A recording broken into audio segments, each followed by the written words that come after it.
हमारी old secret wars की story क्या होने वाली थी। Guys now we all know कि Russo brothers Avengers Doomsday and secret wars की स्क्रिप्ट को दोबारा से लिखने वाले हैं, लेकिन रूसो ब्रदर्स के आने से पहले, डॉक्टर डूम के आने से पहले Michael Waldron Loki season 1 and multiverse of madness के राइटर ने इन दोनों ही मूवीज की स्क्रिप्ट लिख ली थी। वो पहले Avengers Doomsday and secret wars की स्क्रिप्ट लिखने वाले थे, बट रूसो ब्रदर्स के आने के बाद उन्होंने माइकल वॉल्डरन की स्क्रिप्ट को कंप्लीटली साइड कर दिया और अपने अकॉर्डिंग एक न्यू स्क्रिप्ट तैयार करने लगी। सो रूसो ब्रदर्स की ये न्यू स्क्रिप्ट तो हमें जल्दी देखने को मिलने वाली है, बट आई एम श्योर कि आप लोग क्यूरियस होंगे कि माइकल वॉल्डरन की स्क्रिप्ट क्या रही होगी। एंड आज हम बात करने वाले हैं इसी लीक स्क्रिप्ट की कि माइकल वॉल्डरन ने हमारे लिए क्या तैयार किया था। गाइस ये लीक ऑफिशियल है या नहीं इसका आइडिया हमें नहीं है, बट रूमर्स के अकॉर्डिंग सीक्रेट वॉर्स की स्टोरी कुछ ऐसी होने वाली थी। सो ये रिपोर्ट शेयर की है मैक्स ब्लिज ने, जिन्होंने ये स्टेट किया है कि माइकल वॉल्डरन की स्क्रैप्ड एवेंजर्स सीक्रेट वॉर्स की प्लॉट डिटेल्स रिवील हो गई हैं। आगे लिखा है कि कैंग द कॉन्करर की स्टोरी लाइन को स्क्रैप करने के बाद माइकल वॉल्डरन ने जो एवेंजर्स सीक्रेट वॉर्स की स्क्रिप्ट लिखी थी उसे भी स्क्रैप कर दिया गया।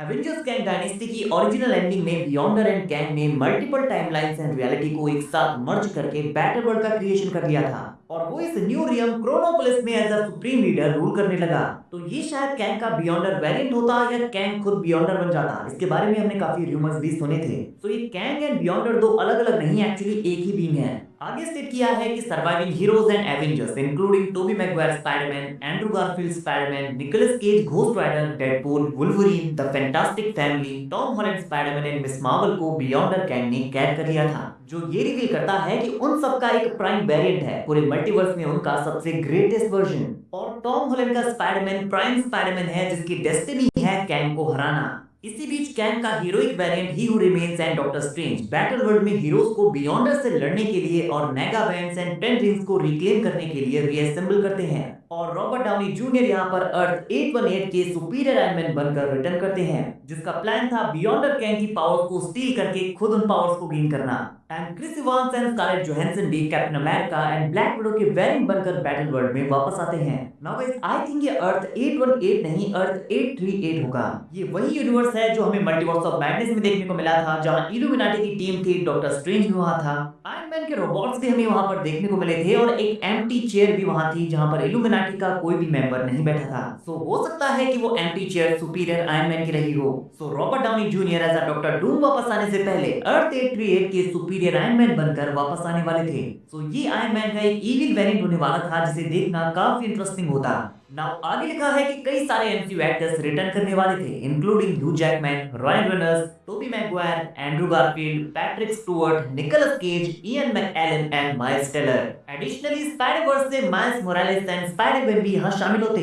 Guys this is really crazy. Now इस बैटल में superior iron man Beyonder Kang को रोकने में और उसे मारने में एवेंजर्स की हेल्प करता, लेकिन उसकी पावर्स को एंड में एब्जॉर्ब कर लेता और अब खुद बियॉन्डर की पावर पोजेस करता, जहां बेसिकली सुपीरियर आयरन मैन ने एवेंजर्स एंड हीरोज को धोखा दे दिया था, जिससे मल्टीवर्स के strongest tanker being Tom Holland के spiderman and superior iron man के बीच एक बैटल स्टार्ट हो जाता, जहां स्पाइडरमैन एंड हीरोज जीत जाते बट मल्टीवर्स अब भी कोलैप्स कर रहा होता। इसीलिए ही हू रिमेन्स एंड टीवीएम मिलकर इन सारी डाइंग यूनिवर्सेस को एक ही यूनिवर्स में मर्ज कर देते, including the MCU, the X Men universe, the fantastic four universe, और इसके रिजल्ट में एक सॉफ्ट रिबूट होता, जिससे एक न्यू कंटिन्यूटी एस्टैब्लिश होती कि म्यूटेंट्स हमेशा से ही यहाँ मौजूद थे। यहाँ फैंटास्टिक फोर हीरोज की फर्स्ट फैमिली होती और कुछ एमसीयू एक्टर्स को रीकास्ट कर लिया जाता। पूरी स्टोरी को फिर से तैयार किया जाएगा, जहां ही हू रिमेन्स इस न्यू मल्टीवर्स को डिफेंड करेगा। Marvel president Kevin Feige and Waldron इसे दो मूवीज में स्प्लिट करने वाले थे क्योंकि ये स्टोरी काफी लंबी थी। नाउ गाइस इस वाली स्टोरी के भी काफी सारे पार्ट्स मुझे अच्छे लगे, स्पेशली रॉबर्ट डाउनी जूनियर का आयरन मैन वेरिएंट बनकर वापस आना और स्टोरी का अल्टीमेट विलन बन जाना। सो इसके अकॉर्डिंग ये तो क्लियर हो गया है कि मार्वल स्टूडियोज कैंग को मल्टीवर्स सागा का मेन विलन नहीं बनाने वाला था। यहाँ अर्थ 838 से आयरन मैन आता, जो कि आयरन मैन का इविल वर्जन होता और एवेंजर्स को एंड में उसके साथ लड़ना पड़ता, जिससे वो फाइनली हरा देते। और इस बैटल में टॉम हॉलैंड के स्पाइडरमैन का भी काफी बड़ा रोल होता, जिसे मल्टीवर्स का प्राइम स्पाइडरमैन बताया गया है। बट स्क्रिप्ट के अकॉर्डिंग डॉक्टर डूम का इस वाली स्टोरी लाइन से कोई भी कनेक्शन नहीं होता। And now Doctor Victor von Doom ही मल्टीवर्स सागा का मेन बैड विलन होने वाला है एंड ये आयरन मैन का कोई वेरिएंट नहीं होगा। एंड स्टोरी के अकॉर्डिंग काफी सारे यूनिवर्सेस आपस में कोलैप्स करते हैं, जिससे एक बैटल वर्ल्ड का क्रिएशन होता जहां पर डिफरेंट रियलिटीज के डिफरेंट हीरोज आपस में टीम अप करते, जो कि आई थिंक अब भी हमें ओरिजिनल सीक्रेट वॉर्स की स्टोरी लाइन में देखने को मिलने वाला है। सो गाइस, आपको माइकल वॉर्डन की सीक्रेट वॉर्स की ये स्टोरी लाइन कैसी लगी कमेंट करके जरूर बताइए। और क्या आपको लगता है कि रूसो ब्रदर्स माइकल वॉर्डन से भी ज्यादा अमेजिंग स्टोरी तैयार कर सकते हैं या नहीं? आई मीन कैंग के जाने से और डॉक्टर डूम के आने से स्क्रिप्ट में काफी सारे चेंजेस किए जाने वाले हैं, बट काफी सारे एस्पेक्ट्स ऐसे हैं जिन्हें माइकल वॉर्डन की स्क्रिप्ट से रूसो ब्रदर्स अपनी स्क्रिप्ट में अडैप्ट कर सकते हैं। तो गाइस, आपका इस बारे में क्या कहना है कमेंट करके जरूर बताइए। वीडियो अगर अच्छी लगी हो तो वीडियो को लाइक और चैनल को सब्सक्राइब करना ना भूलें, बिकॉज ऐसी अमेजिंग वीडियोस हम डेली लाते रहते हैं।